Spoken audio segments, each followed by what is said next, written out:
Bismillahirrahmanirrahim. Assalamualaikum warahmatullahi wabarakatuh. Alhamdulillahilladzi anzala ala abdihil kitaba wa lam yaj'al lahu iwaja. Alhamdulillahilladzi khalaqas samawati wal ard wa ja'ala dhulumati wan nur summa alladzina kafaru bi rabbihim ya'dilun.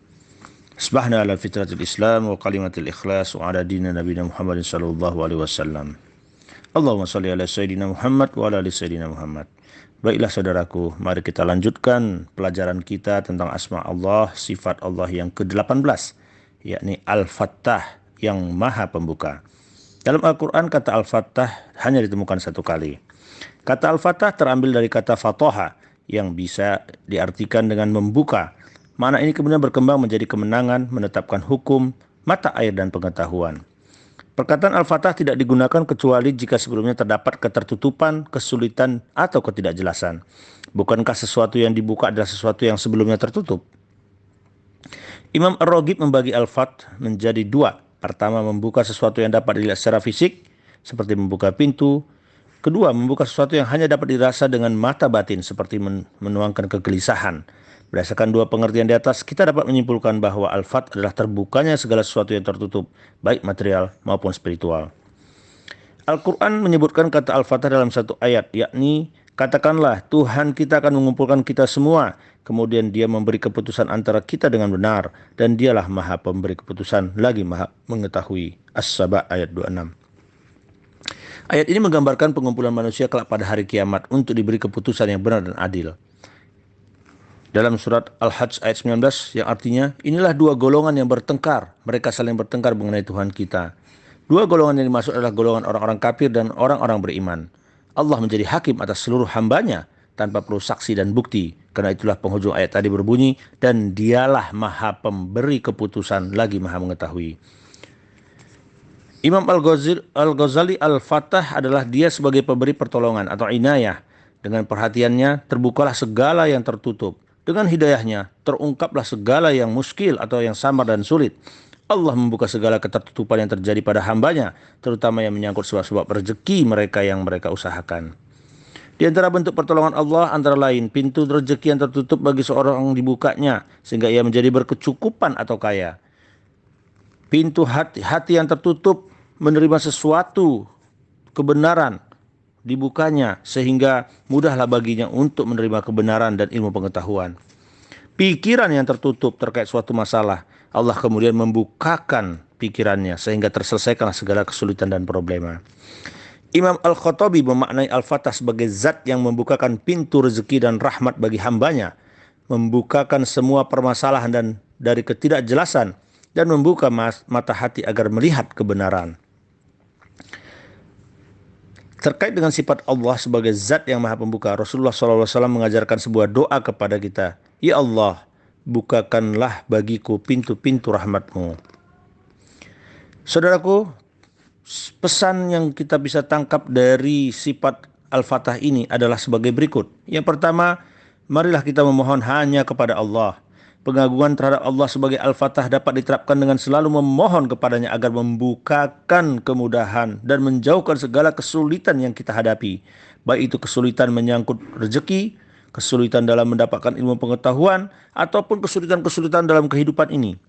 Kepasrahan dan permohonan semacam ini tergambar dalam doa di dalam surat Al-A'raf ayat 89. Ya Tuhan kami, berilah keputusan antara kami dan kaum kami dengan hak atau adil, dan engkaulah pemberi keputusan yang sebaik-baiknya. Yang kedua, marilah kita menumbuhkan ketakwaan. Sebagai zat yang maha pembuka, Allah membuka pintu kemuliaan dan kemudahan bagi para hambanya yang bertakwa. Bahkan Allah juga pasti membukakan pintu keberkahan bagi sebuah negeri jika para penduduknya bertakwa kepadanya. Atas dasar pengagungan terhadap Al-Fattah, mari kita menjadi penduduk negeri yang taat menjalankan perintahnya serta menjauhi larangannya. Yang ketiga, menumbuhkan semangat belajar. Allah adalah pembuka ilmu pengetahuan. Itulah sebabnya orang-orang yang mengagungkan Allah sebagai Al-Fattah mestinya memiliki semangat yang berapi-api dan semangat yang tinggi untuk terus belajar. Semangat belajar ini hendaknya dilandasi ketakwaan kepada Allah. Allah membukakan ilmu pengetahuan bagi para hamba-hambanya yang bertakwa. Yang keempat, menjunjung tinggi keterbukaan. Keterbukaan merupakan sikap yang perlu dimiliki oleh setiap orang, terutama yang mengemban amanah kepemimpinan, baik itu kepemimpinan dalam segala kecil seperti rumah tangga ataupun dalam sebuah organisasi yang besar. Keterbukaan dibuktikan dengan kesiapan berbagi informasi serta kejujuran dalam berbicara. Sikap ini akan mengikis kecurigaan serta prasangka sehingga tumbuhlah sikap saling percaya dan semangat kebersamaan. Orang yang menjunjung tinggi keterbukaan akan berusaha memberikan peluang kepada siapa saja yang memiliki potensi untuk maju. Karenanya ia berupaya untuk menciptakan suasana kerja yang kondusif sehingga terbuka peluang inovasi dan kreativitas. Saudaraku, marilah kita jadikan sifat Al-Fatah ini menjadi sumber landasan sikap dan mental dalam kehidupan kita dengan cara bersikap terbuka atau jujur dan senang memberi kemudahan kepada orang lain. Berusaha memberikan peluang kepada siapa saja untuk memiliki potensi agar bisa maju dengan memberikan potensi yang terbaiknya. Menciptakan suasana kerja yang kondusif sehingga terbuka peluang inovasi dan kreativitas. Membuka diri dari siapa saja yang membutuhkan bantuan sesuai dengan kemampuan yang dimiliki. Kemudian menjadikan Allah sebagai tempat memohon dan meyakini bahwa Allah pasti akan mengabulkan doa-doa hambanya yang bersungguh-sungguh. Permohonan kepada Allah harus dilandasi dengan keyakinan bahwa Allah senantiasa akan membuka dan memberikan jalan keluar yang terbaik kepada kita hari demi hari dan setiap kesulitan yang kita miliki. Berbaik sangka kepada Allah pasti membuka jalan bagi siapa saja yang mau berusaha keras dalam menggapai maksud dan cita-citanya. Meningkatkan ketakwaan agar Allah membuka pintu-pintu keberkahan dalam kehidupan kita. Kutipan dari situs motivasisukses.com. In Chinese, the word crisis also contains word opportunity in it. Dalam bahasa Mandarin, kata krisis mengandung kata peluang di dalamnya. Alam memberikan peluang bagi manusia untuk melontarkan diri menuju sebuah kesuksesan luar biasa.